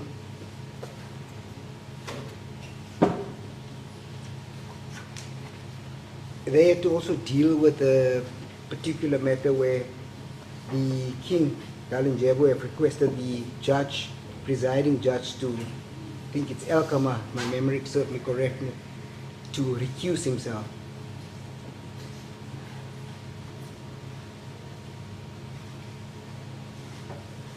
If you look at from paragraph 25 of the judgment, it doesn't have a page number.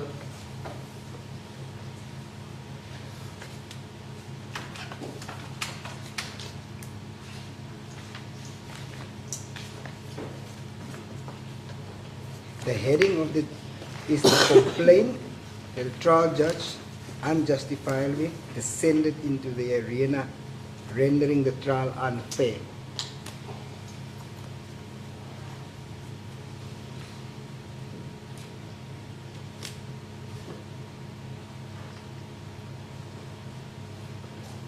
If I read from paragraph 25, we now address the appellant's complaint that Elkamar J repeatedly and unjustifiably descended into the arena, thereby rendering the trial unfair.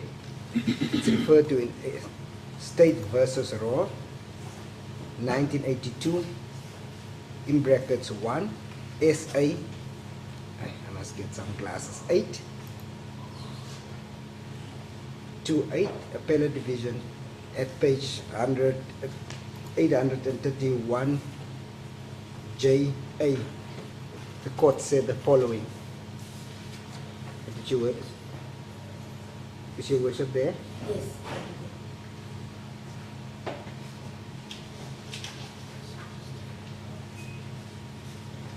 Said first some general observations according to the well-known dictum in Lewis, J.A. in R versus Hepworth, 1928, Appellate Division decision, at page 256. It's page 265. Can I borrow your glasses? I don't know what's happening to my eyes these days. It must be age.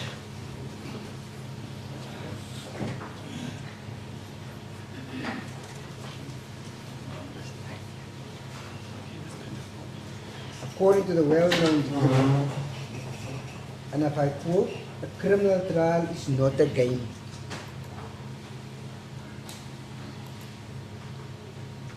And a judge's position is not merely that of an empire.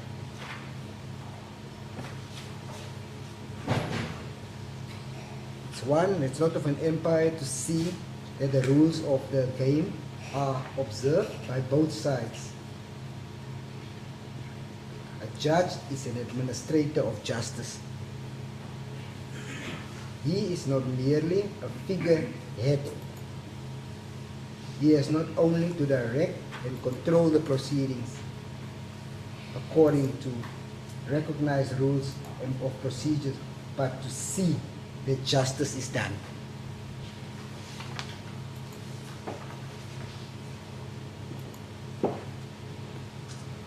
So in other words, what they're saying, your worship is not only here as a referee between the parties, you also have to be actively involved, and you ought to need to ask questions if you're not sure.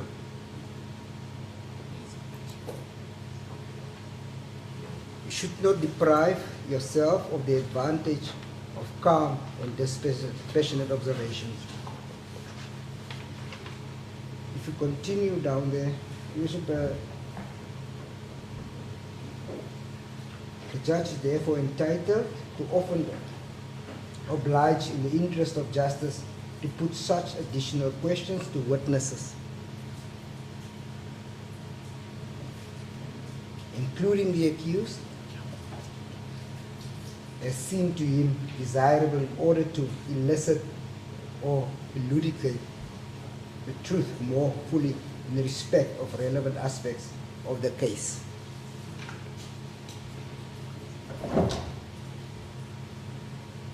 They refer to Wigmore on Evidence, 3rd edition, volume 3. The citation is there. I don't want to go through all of that. And it's for that purpose, according to the learned author, that you may put questions in a leading form.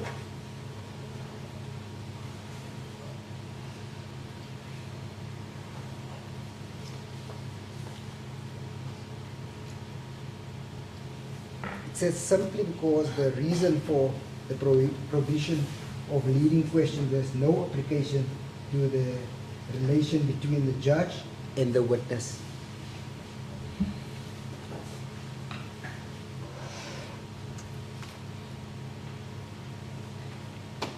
It is the state's submission that this is exactly what transpired.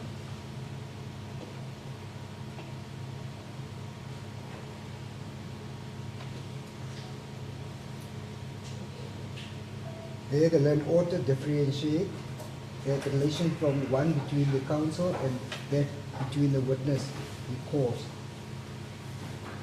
It says counsel is prohibited from putting leading questions to his own witness because of the risk that the witness may perhaps think that such questions are an invitation, suggestion, or even an instruction to him to answer them, not unbiasedly or truthfully. What your worship did here is nothing untoward. That you are not prevented from doing that. It's not advisable that us, as the litigants, counsel for the state and counsel for the defense, that shouldn't be done. But you are perfectly allowed to do such.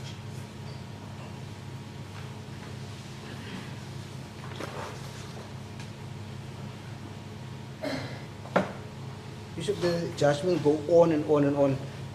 I just wanted to bring that up and point out that the court is totally entitled to do such.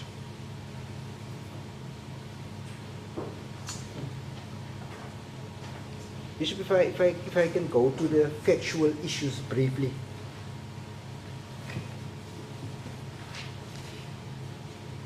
From what is input by counsel for accused number one, that's Mr. Malema, that it's not in dispute. If I understand it correctly, I stand to be corrected. That accused number one did in fact, or it's common cause that he was there.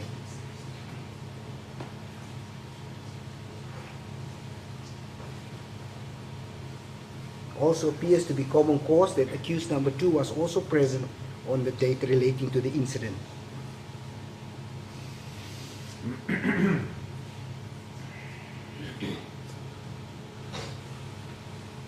It's further common cause that from what was put to the witness that shots were fired, but from a TV or toy gun by accused number one. If I understand what was put correctly, I'm standing to be corrected.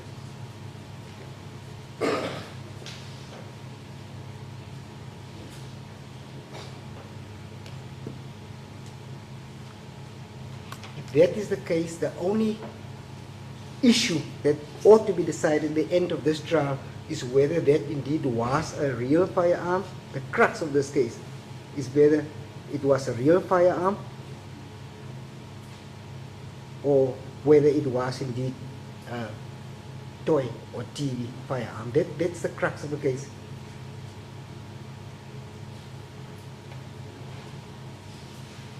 What your worship did and didn't do, it's to me it's very simple. It's all you have to decide in this particular matter. There's no proper ground before you, worship. Worship, I want to read through from an article by a particular judge. It's very short.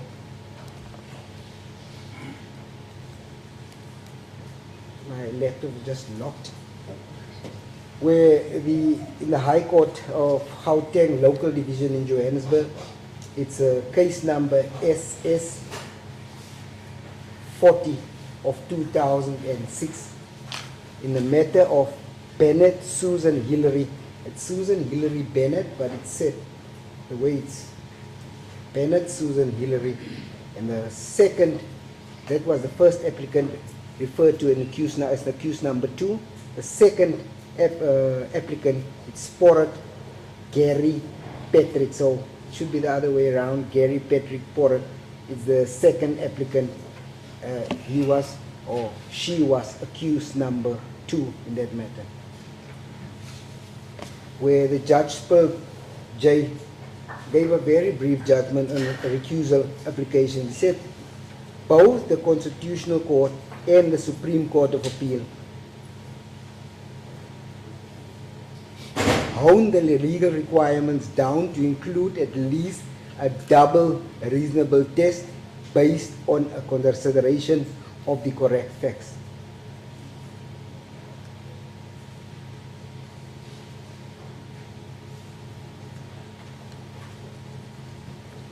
An apprehension of bias can only arise if it is founded on the correct facts.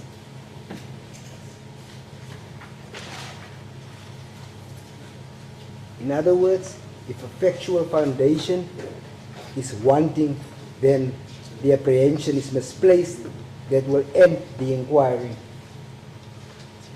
I'd like to just say I'm still talking. I don't know what's counsel talking here, Your Worship. There's a distraction. It's causing a distraction.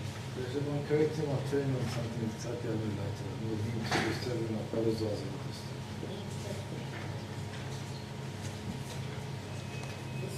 Apology accepted, Your Worship. Thank you.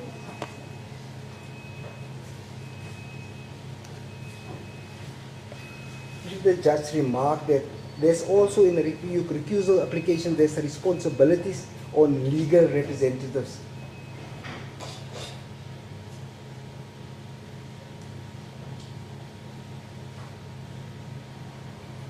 We tend to complicate everything as legal representatives.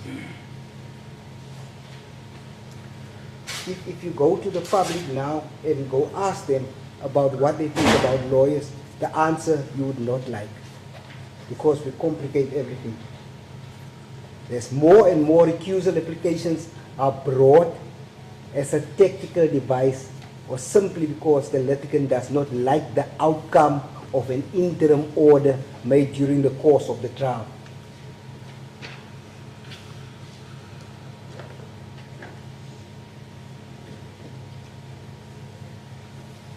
It's our submission. This is exactly what is happening here. An interim order that was made by Your Worship regarding the videos, and they do not like the outcome.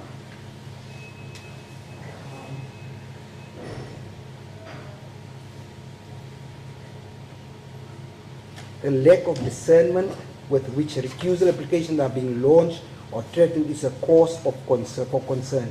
It's more and more in these contentious cases. It's time to take a stand.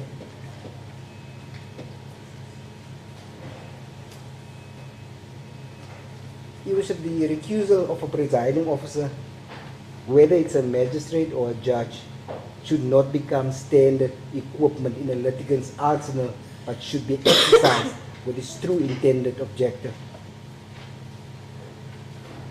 which is to secure a fair trial in the interest of justice in order to maintain both the integrity of the courts and the position they ought to hold in the minds of the people who they serve. The risk of recusal applications being used as a strategic tool is that far from securing the integrity of the court. Continually unfounded aspiration on judges may bring about a loss of faith in the judiciary as a whole and bring it into disrepute. You Worship, in this regard, there is an onus on this. We are now into motion applications now. We're no longer dealing with a criminal trial.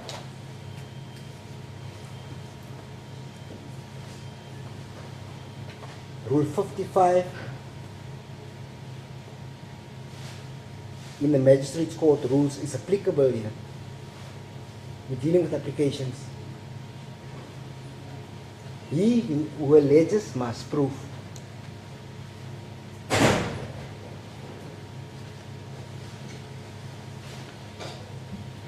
Bishop, there's no proper grounds for this particular application before yourself. I'm not going into all the legalese and so on. It's already been done by counsel for accused number 1. Accused number 2, on Monday when I entered here, he approached me and I didn't want to go, and he said, I want to see you in front of his legal representative. He said, I want this trial to be finalized. And I said to him, I'll try my best. My submission is that you being recused from this particular matter is not in the interest of justice. It's going to prejudice not only the accused but also the state. There's no sign of bias here.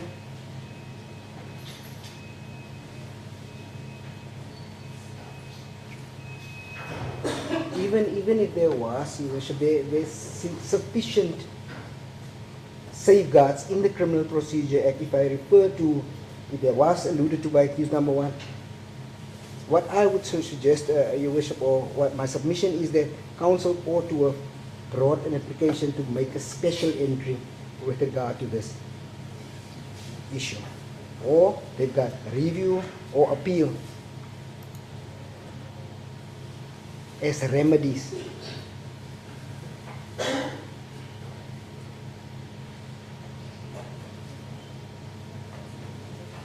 It is my submission that you should dismiss this application.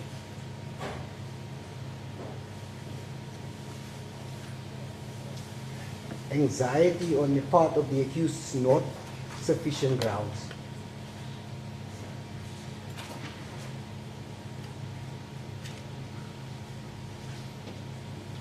That is my submission. Akan naman. Thank you.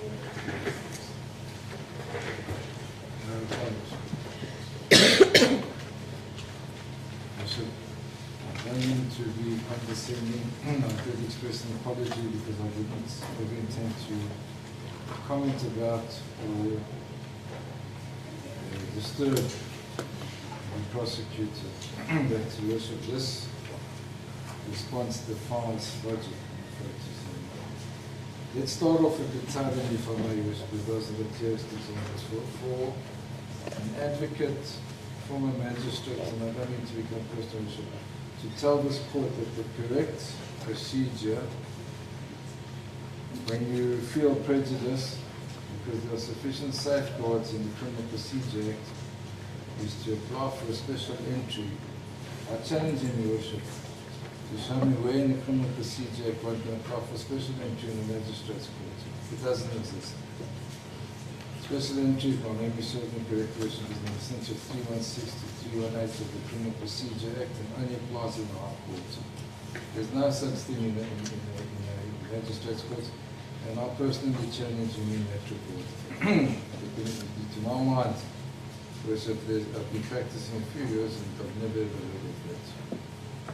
So I don't know why when you feel prejudiced or biased, there's sufficient safeguards in the Criminal Procedure Act that you can apply for a special entry is nonsensical, and I don't mean to be personal. To further say that you can go and review or appeal is equally contestable, Your Worship, in that one cannot go and review until one has a decision from this court. Even then, there are lots of authority that say, Your Worship, if one must wait until the proceedings have been completed.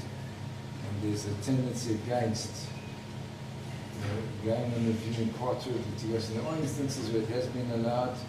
Authorities, Your Worship, or Wallace, but WAHLHAUS says you shouldn't delay proceedings by going on a review part heard. There was an exception to that in the Berman versus additional magistrate decision.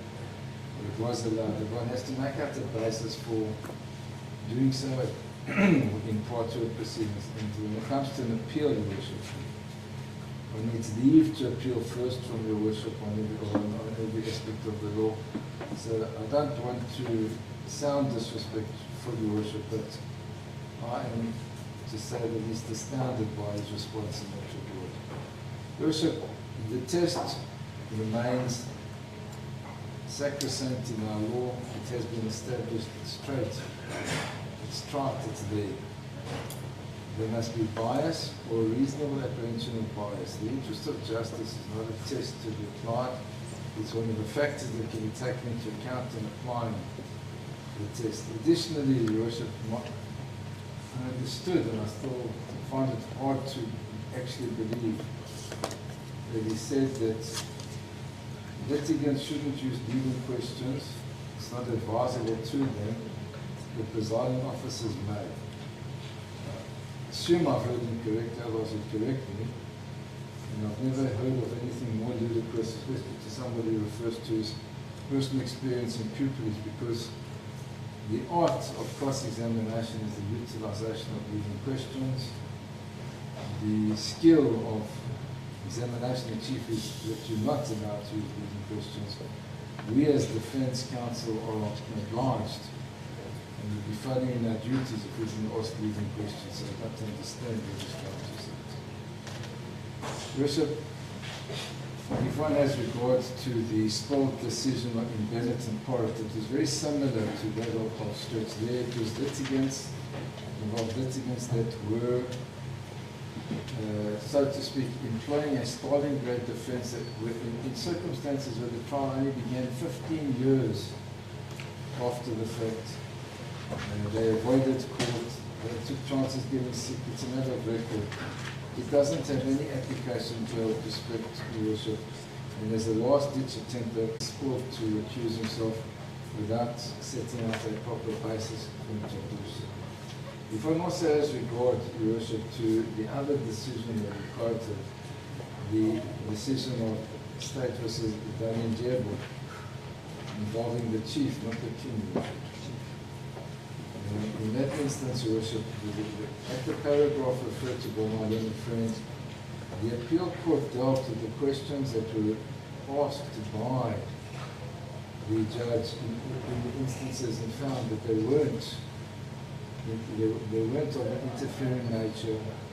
There were simple questions. In fact, in most of the instances cited there, they protected the witness from exuberant or unnecessary cross-examination on questions that were illogical or couldn't be answered and would be regarded as being unfair. So the interventions referred to there, in most instances, Your Worship, were to protect the witnesses. That, with respect, cannot be said to be the case here. In every instance, Your Worship, the questioning by Your Worship took place after cross-examination, examination in chief, cross-examination and re-examination have been completed. They have no application with respect to this judgment, Your Worship. It wasn't an argument during the course of any form of examination. It was post the testimony when the court was seeking clarity and asked questions, and it was in that context that they were so they do not, with respect, apply. Your Worship, my learned friend has made it clear that he is aware that the videos were in dispute. Your Worship made a ruling, we abide by it. We've never taken issue with it, Your Worship. We never took your own review. We considered, Your Worship, that there were two different approaches, from the same year, from the same division, and there was the possibility of regarding it as real evidence as opposed to regarding as documentary evidence. We alluded to that conflict in the law and those conflicting decisions. We argued in favor of the one, not the other. Your Worship has a discretion. But to say that this is premised on that, Your Worship, is totally out of bounds. It's not the case with respect. And whether we like your decision or not isn't the fact here, Your Worship. This is premised on a very strict factual basis, Your Worship. I also don't know how my friend received the papers at 2:10 this morning. I can tell you, Your Worship, they weren't ready at 2:10 this morning. They were still being printed and hadn't been signed. So I don't know where that comes from. Your Worship, the fact that we compile documents in the limited time is as a courtesy to this honourable court. My learned friend is not a cited party. He's an interested party who's provided with a copy of the papers. We could very well, Your Worship, have launched an application of no papers. It was purely to detail and to provide an opportunity and in fact to show respect to the court to do so. It's not a motion proceeding, it arose in the nature of criminal proceedings. It's a criminal trial, Your Worship, doesn't it change your ground and put on a civil ground to now start a motion court. This is a criminal matter. It's an application for recusal in a criminal matter and does not have anything with respect to do with sittings on motion court and attracting a different onus. We have a test, a legal test that applies, that is evident from all of the authorities, from the Constitutional Court downwards, including the Supreme Court of Appeal, to show that there was bias or a reasonable apprehension of bias. He has not, with respect, even attempted to deal with it. I haven't heard him mention it either. He may refer to it in his all-encompassing reference to legalese. It's the test. I can't change it, Your Worship. That's the legal test. I don't hide behind legalese or legal terminology. That, with respect, is the test as established by our courts all the way up to the Constitutional Court, and I don't believe my own friend is told him this is legalese. and that it can get crossed out by his person Watkins, his examination. Your Worship, I do not believe that there has been proper opposition to this application by the state.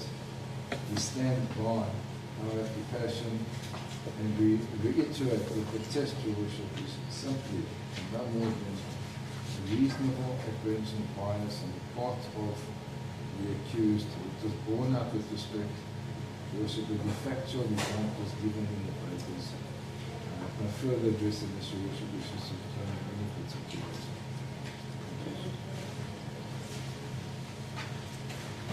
Your Worship, this morning I approached my learned friend now that he wants to get personal.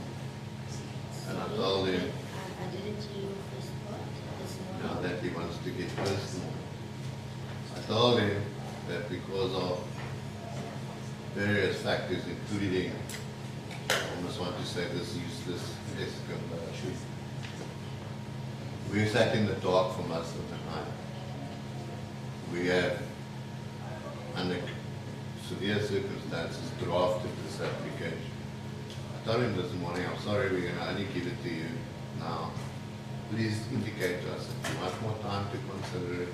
We will gladly concede to it. Why he now mentions that he only received it at 10 o'clock is puzzling to me, because he should tell us now if he needs more time. We should stand down and he can go off and do what he wants to do. His remark that there's a duty on counsel, a responsibility on counsel in a matter such as this, is the very thing that I addressed you. To say to you that we have seriously considered this, we have listened over and over to what happened, taking the advice of our clients. This application was not brought because of any anxiety on our part, because we don't like the ruling as regards the admission of the video. We didn't tell you to recall the witness. We didn't tell you to tell the witness to look at clip number 3. We didn't ask you to ask any of the witnesses to do what our conduct, that conduct which we complain about. The interest of justice is not the test. The test is set out very clearly as to what a recusal application is or isn't. Thank you. Thank you. Everyone done.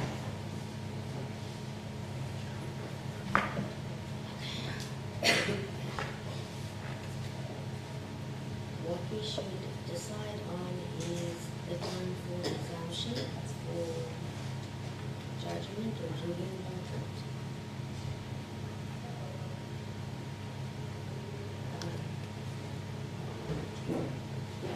Your Worship, that's a solution.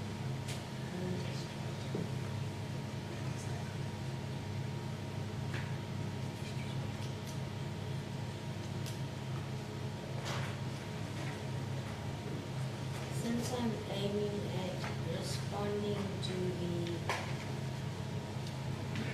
grounds and dealing with the law, I don't anticipate that I will need more than approximately 15 minutes all time.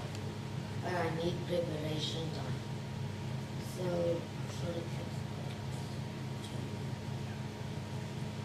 put it to 3, then we can deal with it today. Your Worship, is the entire... Is it suitable, the time suitable to all parties? If anything goes wrong, or if we shed into darkness and I cannot access my laptop, well then the picture will change. As it did